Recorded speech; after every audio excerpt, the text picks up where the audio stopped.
Welcome to Uncontained episode 166. I'm your host, Aaron Static Render, and on the show today I speak with Jose-Pepe Adriazola.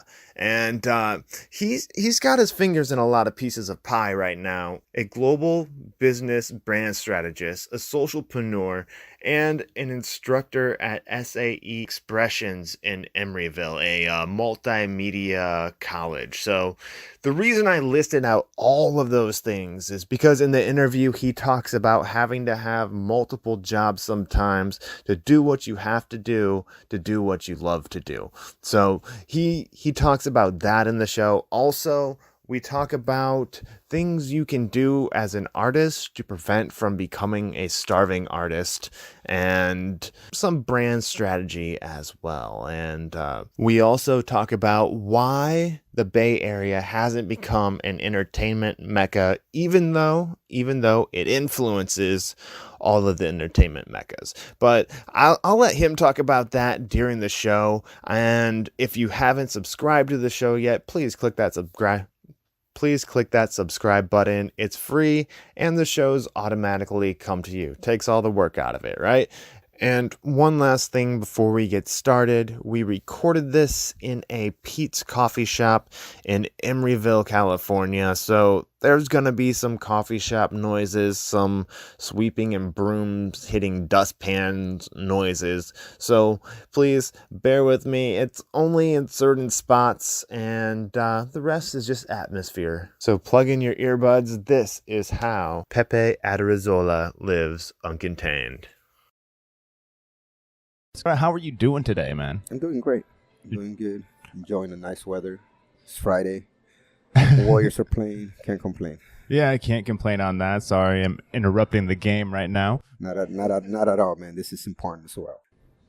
Could you go into a little depth on what you do? I wear different hats. I'm what they call business and brand strategist. And I'm also a socialpreneur, which is basically an entrepreneur who works on projects that have some type of social benefit. It's not quite in your dictionary yet, but it's something that for I'd say now 2 decades, I've been helping local independent artists kind of help develop a roadmap for success for their careers, develop their artistic trajectory, and overall their brand. I started doing that as a passion. I love music, I love art, I love entertainment. Eventually, it kind of became my intertwined career, if I may. Okay. All right. So in a little bit, we'll go into like what you talk about or what you do at SAE. But what is it that initially got you into wanting to be part of the entertainment industry? Oh, wow. I'm originally from South America, Peru. And Okay. while growing up on Sundays, I had 2 uncles that were musicians, and they play Saturday nights. They play on television, and during the week they had gigs. But on Sundays, it seemed like every Sunday afternoon they would come to my house, and it was a live jam. So that was at an early age, and I grew up with that. My mom also it's kind of embarrassing, but it's funny. My mom got my sister and I into dance classes, and then we started dancing in this television show like really early, like 5-6 years old, while we were in Peru. Once I moved to San Francisco, I moved here when I was 10 to reunite with the rest of my family, my grandparents. I kind of got into music here and there. I became a b-boy. I was a break dancer and what have you. Oh, nice. Doing that all around the wharf in San Francisco. Some of my older cousins actually were traveling and breakdancing. And then once I got out of high school, I started having house parties just because it's part of my culture, part of my nature. Right on. At every party, usually there was always something that happened, and usually it was police coming to my house for disturbing the peace. Oh, man. So that was kind of my introduction into that.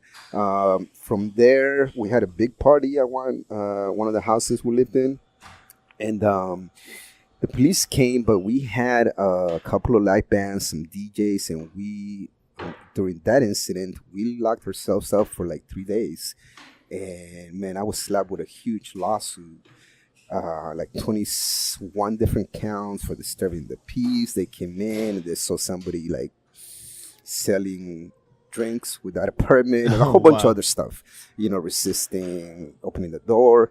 Anyways, we went to court, and they said that they would drop the 20-something charges if I was to move out of the city. In this case, it was my first time living in Daly City. I was going to City College in San Francisco. If I was never to live in Daly City again, they would drop all the charges. So I went back to San Francisco where I grew up, and I've been there since. But from that incident, what came out was that it was time to start doing some events at school in the campus. So I became part of what's called the Cultural Affairs in San Francisco City College, and eventually at San Francisco State. And that was kind of my real first introduction into entertainment. Okay. All right, cool. So you decided, instead of the house parties and dealing with the police, to take it legit a little bit and do it through the school. So, you have that buffer between you and being kicked out of a city. Well, I mean, I moved back to the Mission where I grew up, Mission District in San Francisco. The parties did not stop. They actually continue.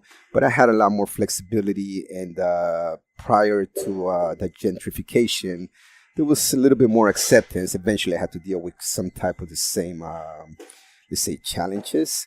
But I started focusing more on campus events, campus activities that were related to art, culture, and entertainment. And eventually, I took it into venues and festivals, public events, and what have you, and then internationally. Okay. All right. And for those of my listeners that aren't necessarily from around here or in areas where they talk about gentrification, do you want to explain that a little bit, your take on gentrification? Absolutely. Well, here in the Bay, I think in the entertainment industry, a lot of people know that we have visitors from all over the world to come here and get some of the flavor, whether you go way back to, blues coming out of Oakland, funk coming out of Oakland back in the days, and you had the whole rock and roll era, the Summer of Love coming out of San Francisco, the Hate, the Mission District. People come here to, even when I was breakdancing, I remember Puma, Adidas coming here and sponsoring some of us because we were kind of trendsetters.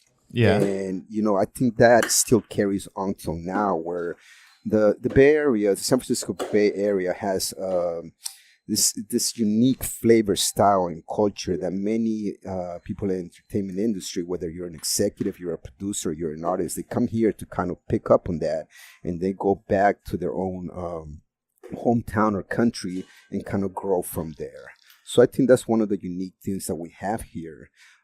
That has been somewhat tainted with what I would say the .com era, because it started more with it when the bubble of the .com era happened, and it happened obviously in San Francisco and within the greater Bay Area. And we had a lot of people moving in here, just, massive folks moving into the city, and you started seeing the change where things came more from a consumer's approach and less from a creative approach. The result of that was, I think, before we had over 100 studios, dance studios, rehearsal studios, a whole bunch of live music venues. Every night of the week, you can go somewhere and find pretty much any genre of music live. Now, I can count them in one hand. And most of the places that we have now are bars or lounges or wine bars. The live music, the dance studios, the art and culture venues that we have diminished to a fraction of what they were. I'm telling you, maybe in the 80s, 90s, early 2000s. Okay. The reason I asked that is because in my experience, before I moved out here, I'm originally from the Midwest, and that's not a word you hear a whole lot in the Midwest, gentrification. So, coming out here, it was all kind of new to me, and I always like to get people's take on it and stuff like that. It turns out I'm not wealthy enough to be a gentrifier. And that is true. It's a lot about the money, man. But yeah, I don't know. It was interesting when I came out here hearing about that. And at first I was like, is it just say Chipotle coming in instead of say your mom and pop taco shop or something like that? And it turns out it seems to be a little bit more, like you said, cutting down the number of live music venues that there are. That's something I'd like to see come back up. Yeah, I mean, I would love for that to come back. Maybe, I'm hopeful that if somehow we can intertwine this with the digital era and bring it, maybe not exactly what we have, but bring back some of that culture that's very so much needed. Yeah, yeah. Okay, so I'm jumping around here just a little bit, but sticking with what you were talking about, moving away from gentrification. But I went to an open house at SAE and sat in when you were doing a lecture on like what people could get out of your class, the entertainment marketing class. And you were saying something that you kind of brought up when we were talking here about people coming to the Bay culture to get inspiration. What are some examples of some like entertainment culture that's been pulled from the Bay Area and taken elsewhere?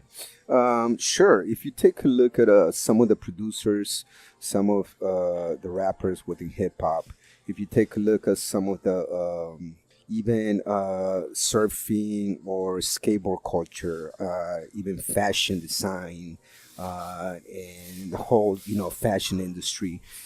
A lot of those trends and flavors kind of start here. If you, let's say, for example, the South has a very distinct style of music.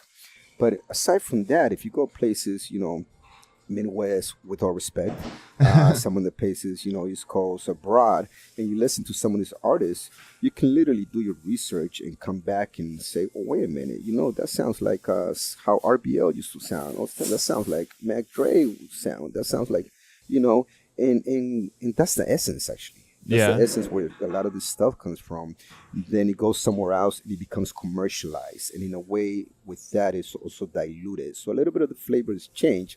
But if you go back to kind of the essence of those beats that are produced, that style of rapping, the music, even in digital music and what have you, even the house, even though house music came from Chicago, New York, you came to San Francisco and added its own flavor, and that kind of set it on a global trip. So to go along with that, you were saying that like other places take some of the sound and then do their own thing. Is it necessarily a bad thing that they're pulling flavor from the Bay Area and bringing it and then adding their own special ingredient to the sauce? No, not at all. I don't think it's a bad thing at all.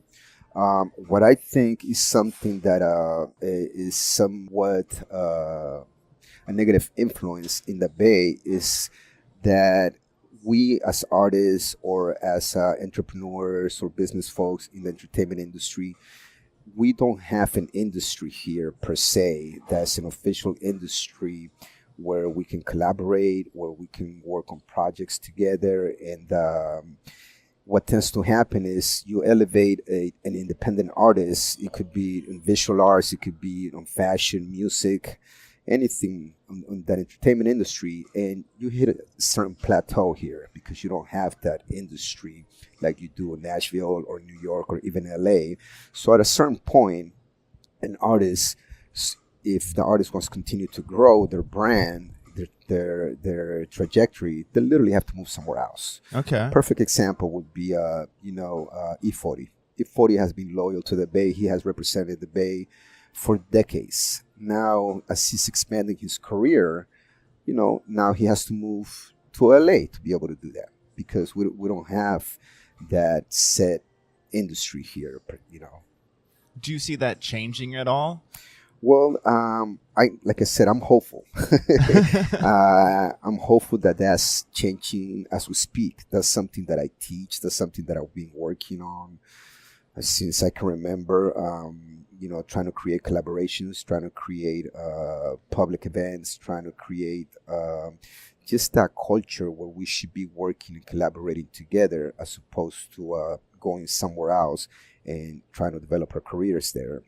I do see that changing, and the way I see that changing, or at least the way that I'm trying to influence that, is by trying to gap what we consider now as the digital industry and the creative industry, which we do have the mecca here, into the entertainment industry. And I see that happening regardless. That's the way we're heading.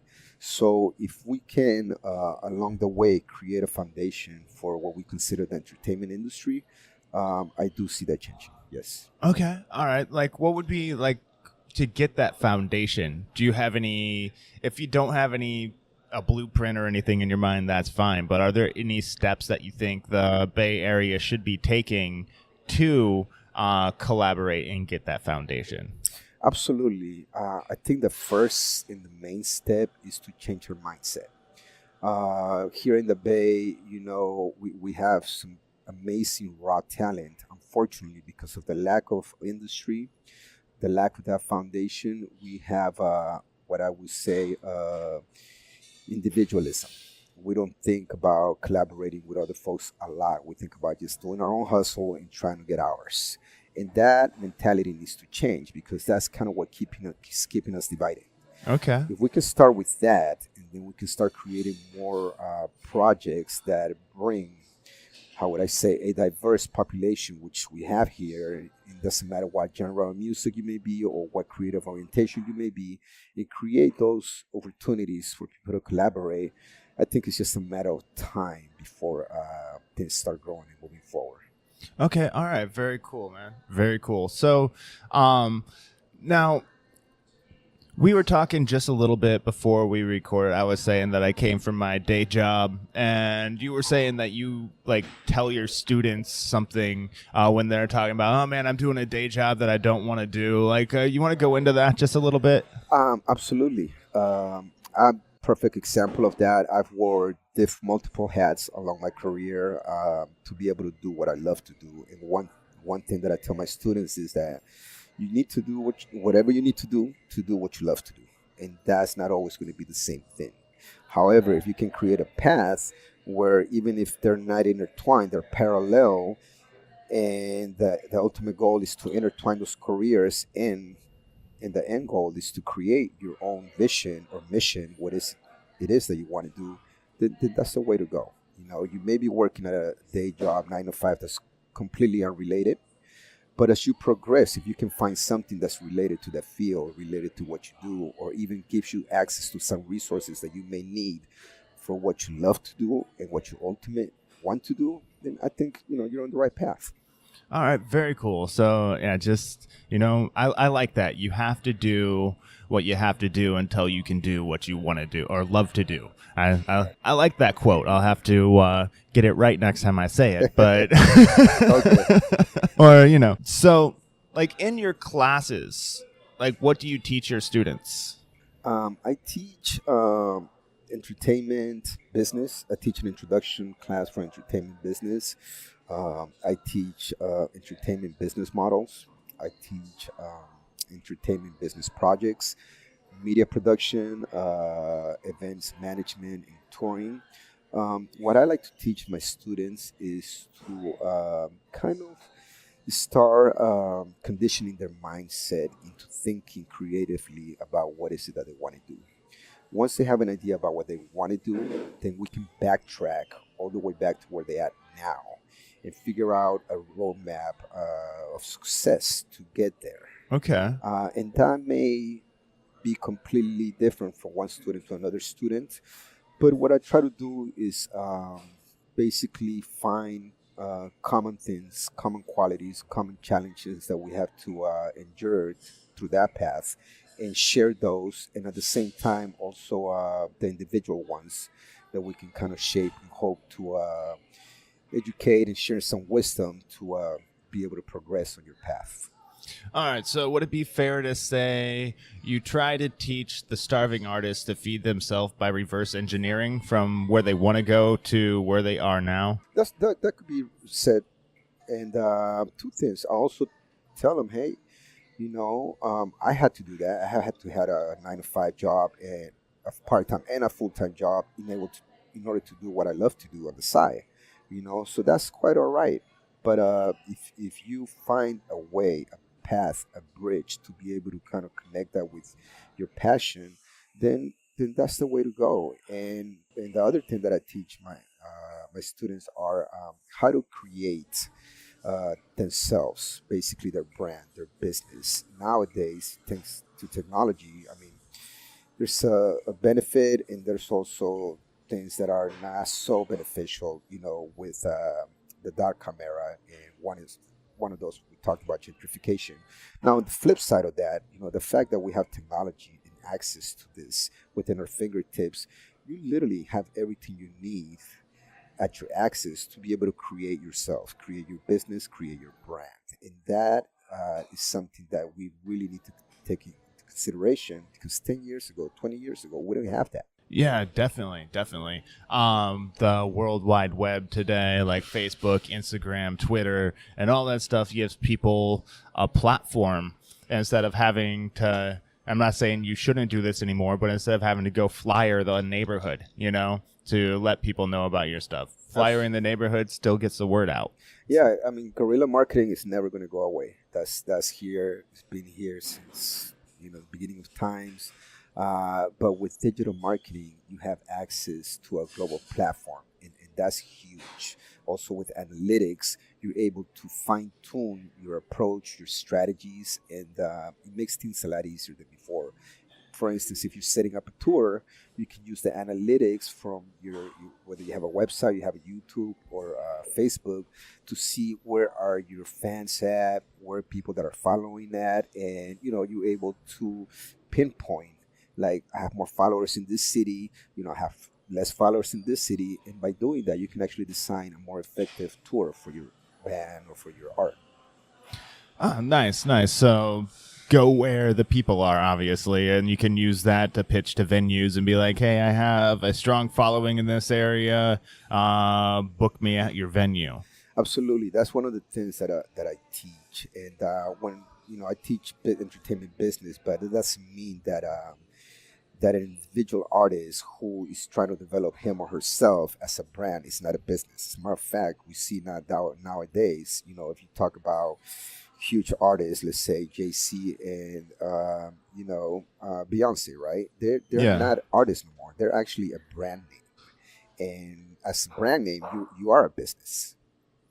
Yeah, definitely. And like promoting this podcast is like I'm trying to learn some of the business ins and outs and stuff like that. So, but the crazy thing is, though, with a lot of artistic people, the business side doesn't come naturally to them.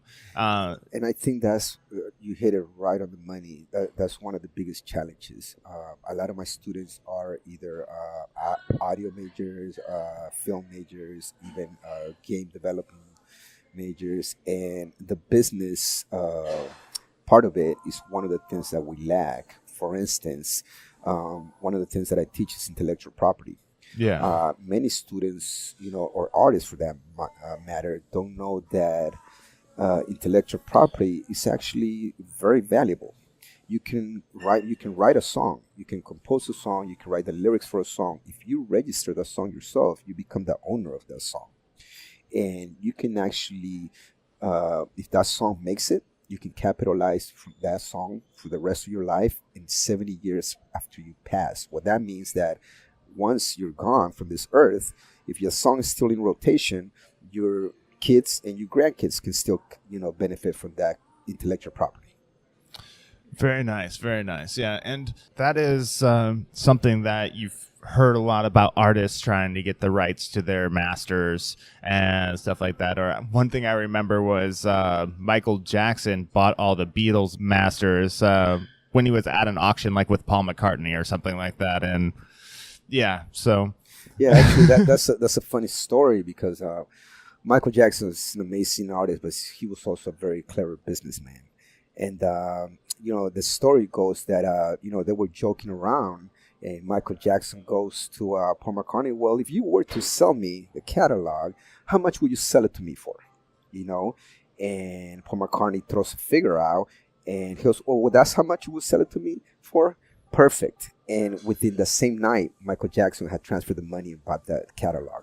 And why that took place is because a contract doesn't have to be written. yeah, A contract can be on a napkin. A contract can be verbal. All it needs is a witness or some evidence. In this case, even though it was kind of joking around, there were people on that production set that heard what went on, that can be, if needed, witnesses. However, Paul McCartney, being who he is and the friendship that they had together, he didn't have any problem proceeding with the transaction. But that's how Michael Jackson acquired the catalogs, and it was funny because it was a verbal contract. Yeah, so be careful what you say to some people. I guess that's the moral of the story. Now, in my show, I like to get advice for my listeners who are trying to get into the entertainment industry and, or take that next step. So what advice would you have for somebody? We can focus either on the business side of it or any other aspect of the entertainment industry if you want to dip into it. But what advice would you give somebody looking to take the next step? My advice would be to do everything and anything that you can on your own first. Okay. Like once again, because of technology, we have a lot of things within our access. You don't need to go into a studio if you're just starting to lay out some tracks of a song. You don't need to do a lot of things nowadays. You can just do in your room. And you can actually create a whole album within a home studio and then hire somebody who's going to master it, So 80% of the work you can do on your own. And not only do you save money, you have more control of it, and if things don't work out, then you're not stuck in a contract. You're not stuck with a huge debt. So my first advice would be to do whatever you can do on your own with the assets that you have or assets within your circle. Once you do that, make sure, even though you may be attached to your art, to your creation, to your whatever it may be, to your film, know when it's time to ask for help. Okay. Know when it's time to find your tribe, to find your team, to go ahead and develop and further develop whatever it may be your project in the entertainment industry. Like, what would be a few signs that it's time to ask for help? I know it'll be different in different times, so I won't be like, what's the one time you should ask your friends? But what would be some signs of that? Sure. I mean, sometimes, we do a lot of our work and then we put them up there online and we get feedback either through social media or what have you. When things are going great, then of course, that's a good sign. Now, when you hit a plateau and you're not getting much feedback or you're not getting many followers or you're not getting a lot of response, then maybe something needs to change. Maybe it's time for you to get together with a group of folks and, do either a feedback session, a think tank, whatever your project may be, and, collaborate with folks and get some second opinions, third opinions, fourth opinions from different people to see what may be happening or what you need to change or how you need to evolve your craft. Very good advice right there, man. Can I ask you a quick question? Yeah, sure. Most of your audience are in the music, film, fashion, game, video, or A lot of my guests anyway have been like either music, comedy, or actors, and there's been some like writers, some illustrators and stuff like that on too. So those episodes typically do pretty well. So cool. So once again, then I will bring it back to intellectual property. Okay. Intellectual property is basically any creative work that you create from your head, from your dome, right? That you put into a tangible formats. Back in the days, you would put it on a tape, you would put it on a drive. Now you can just upload the files. And once again, with technology, you can just research and look up, how do I register a song? Most artists know how to produce a beat, how to record a song, but do they know how to register and copyright that song with the Copyright Office of the United States? And it's something that you can do on your own. It may cost you a couple of $100, or you can pay an attorney to do. It may cost you a couple of $1,000s. Okay, yeah, definitely. And as a socialpreneur, what is it that you do to promote yourself? To promote myself, I'm not sure. I'm in the business of developing, promoting, and producing other projects, and I think that's kind of how I promote myself indirectly. I'm a family man, so I keep myself pretty reserved. Okay. I think my highlights or The promotions out there are either to my projects or to my artists or through works that we've been involved in, and hearing a song that I was part of, watching a film that I was part of, being in a festival that we helped put together. That's kind of the promotion, and it's more self-satisfying than public recognition for me. Okay. All right. So, do you do anything within the industry to promote yourself? So people come to you and be like, "Hey, will you help us promote this show? Will you help me promote this track?" Yeah, I get a lot of independent artists who want some type of guidance to help them. Either I used to manage artists in the past. I started early on my career. I started, funny enough, promoting underground parties in San Francisco, actually within the house music, Okay. and then hip hop events too. And after that, I went into festival productions, and I helped produce and expand a couple of local festivals here. And once I graduated from San Francisco State, it was either I had saved enough money to either buy me a new car, or the second option was, after visiting my grandmother, taking just a long trip.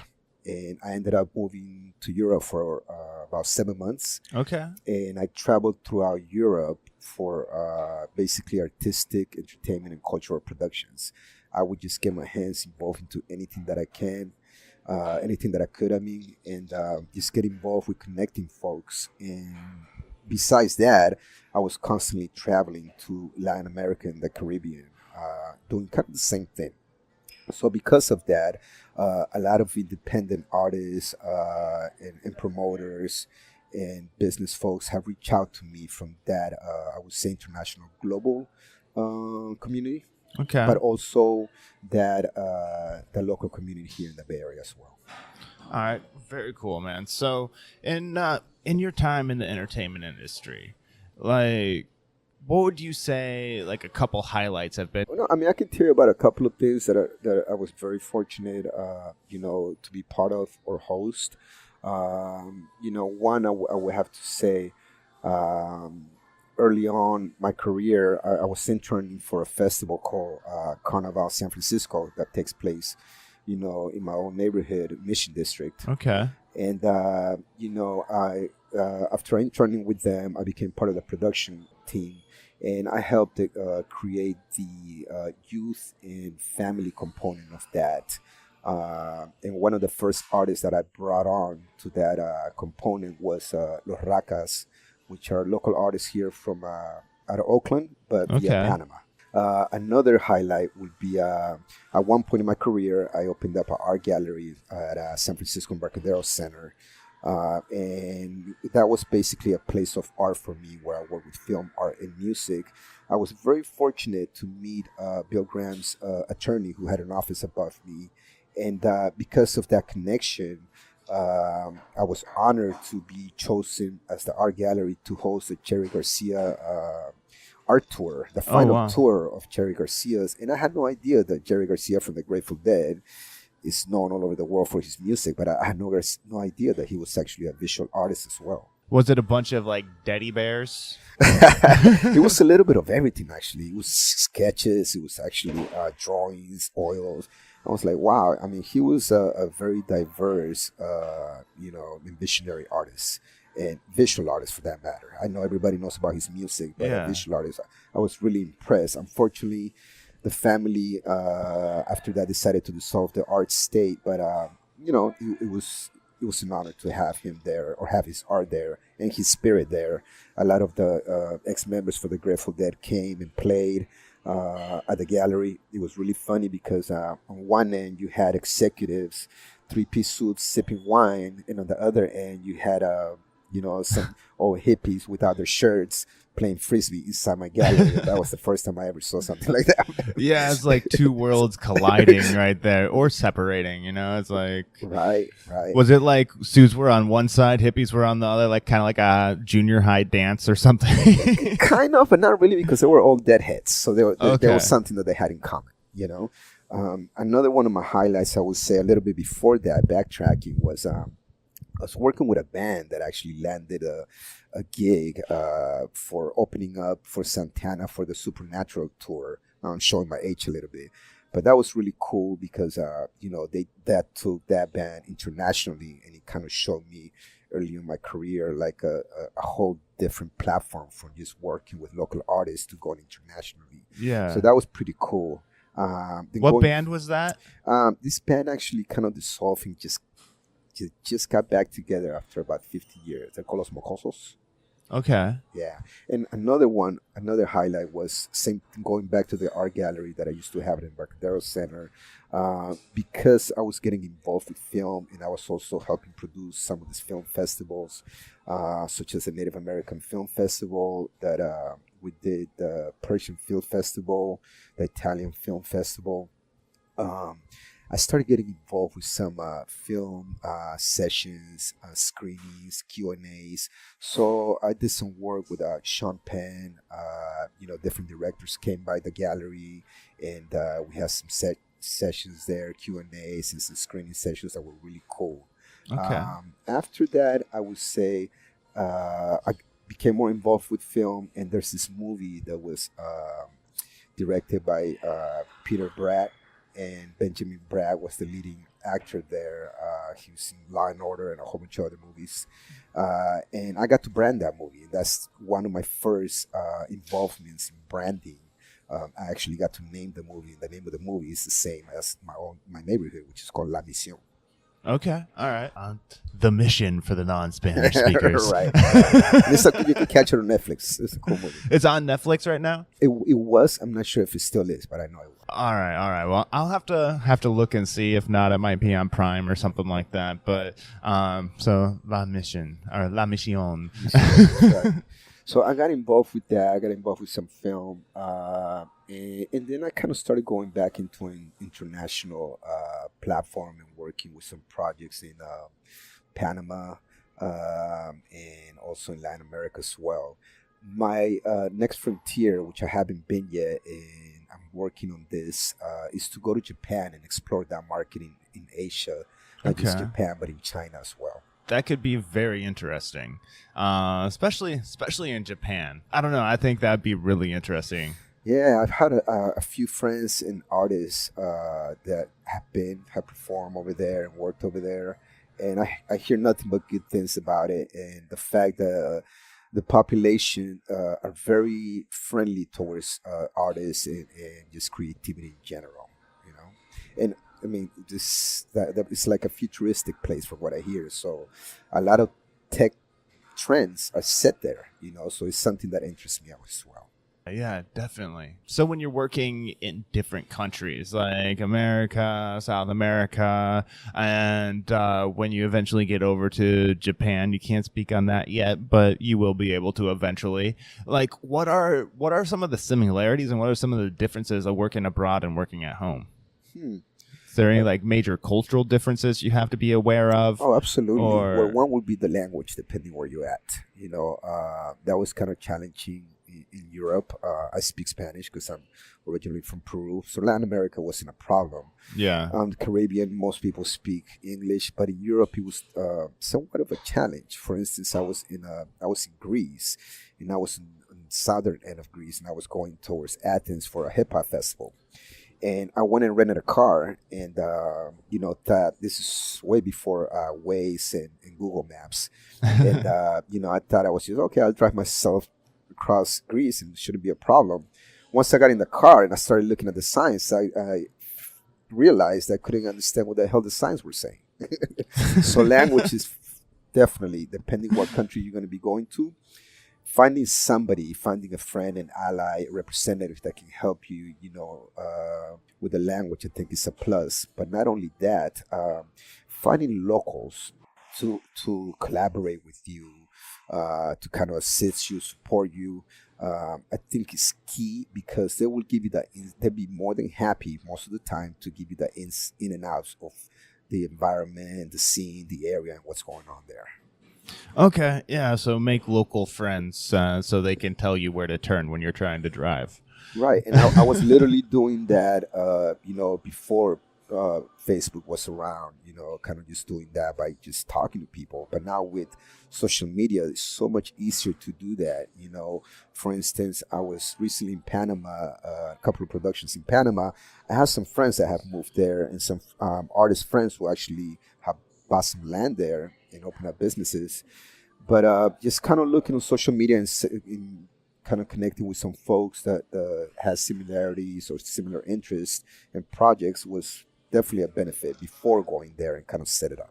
Yeah, definitely lets you get a feel for the landscape a little bit, and make some connections before you just go there and start trying to feel your way around. So I've got a couple more questions for you, and this one could be kind of tricky for what you do. I'm not 100% sure what the answer will be. Typically, I ask it to musicians, comedians, actors, writers, stuff like that. But what do you want your audience to take away, or the people you work with take away from what you do? What do you want them to remember about you? Well, we can go back to that quote that we were playing with earlier. I'm a firm believer that if you believe in yourself, if you stay true to what your passion is, it doesn't matter how long it takes. It doesn't matter what you need to do, obviously within legal limitations. You could get there. It's been 20 years in the making of my career. Many times, I can tell you many days that I've got up and said, this is not, I'm not making it. I'm a father of 2 children. I live in San Francisco, just like many people. Due to gentrification, I lost my home, so I'm back to rental. And buying in San Francisco is ridiculous. Yeah. So there's been many times where I tell myself, I'm like, wow, okay, I could be way better off if I was just to go into the corp. I have multiple degrees. With that, I could just be making 5-10 times more money than what I'm doing what I'm doing now, teaching, or doing the projects that I'm doing now within, social benefit projects. But that's not my passion. My passion is creating things, creating opportunities, helping this world become more beautiful via art, culture, and entertainment. Okay. And, my family is more valuable than any money that I can make. I can maybe have a 9 to 5 and make a lot of money. And by the time I get home, I won't have either the energy or the mindset to spend time with my children and my family. However, I'd rather make a fraction of the money, live still comfortable, and have more time with my family and have more time for projects that really mean something to me. So my point once again is that if you have something that you believe in, if you have a dream that you hold dear to your heart, if you have a passion, don't give up. Don't give up. Don't most of us, and I can't even tell you how many artists I've seen almost make it. But the reality is that almost make it doesn't pay the bills, doesn't feed you. Yeah. Entertainment, art, music, fashion is not a very lucrative career at the beginning. There's many few, far in between that make it. So struggling to make that, unfortunately filters out some of our best creative and artists. So my advice is don't give up. I've seen people in their 90s go back to do some creative and artistic work that they love to do once they were, done with the rest of their life. And, I kind of feel the same way. I don't feel that at one point I'm going to retire. This is something that I teach my students, but I also infiltrate. And I kind of put this in my children's mindset. I don't ever want you to work. As humans, we were not made to work. We were made to create things, Yeah. So if you do something that you love, you're not going to see it as work. If you do something that you would do anyways, regardless whether you got paid or not, then you don't see it as work. You get up every day, you're happy, and you go do what you love. Now, if you can do that and get paid decent and be able to make a living doing that, then you're living the life, And that's kind of where I'm at right now. I'm not a rich person. I'm not super wealthy. I consider myself one of the wealthiest person when it comes to my family, my passion, and my dreams. Because I get up in the morning and I come and do what I love to do.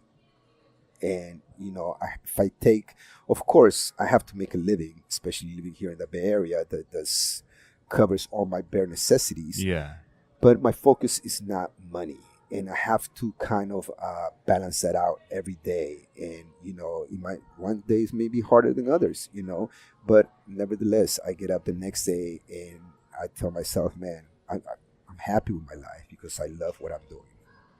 I totally feel you on that. And, I'd much rather be doing something that I love to do than something that, gets me paid well, but steals my soul as I do it. Exactly. There's like some jobs you just kind of, when you go in, you feel your soul slowly leaving your body. I mean, I can go back here. I'll tell you, I can't tell you the name of the company, but for sure. Right after high school, I got into because of these issues with the music and getting in trouble with disturbing the peace. I got into a corporation, and I was able to kind of climb up the ladder really quick from just being a young employee to being a young manager.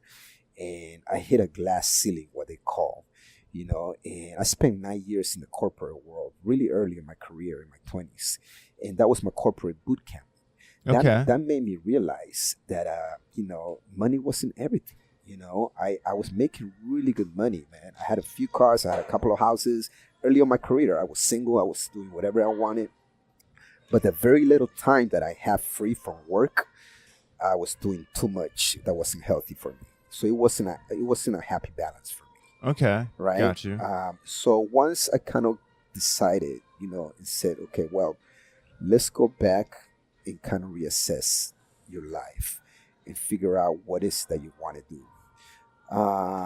The other path created opportunities for me to be able to make income and still survive. I wasn't making the huge dollars that I was making in the corporate world, but progressively and with some effort, I did all right.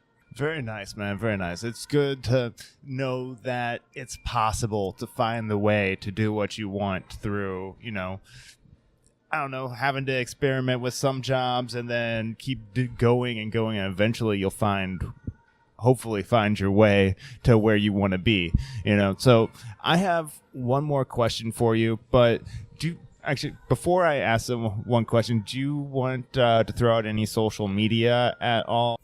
No, not necessarily. Like I said, I keep myself pretty private. You can find me on LinkedIn under my name. Social media, basically I do through projects, so it would be under different projects that I'm involved in.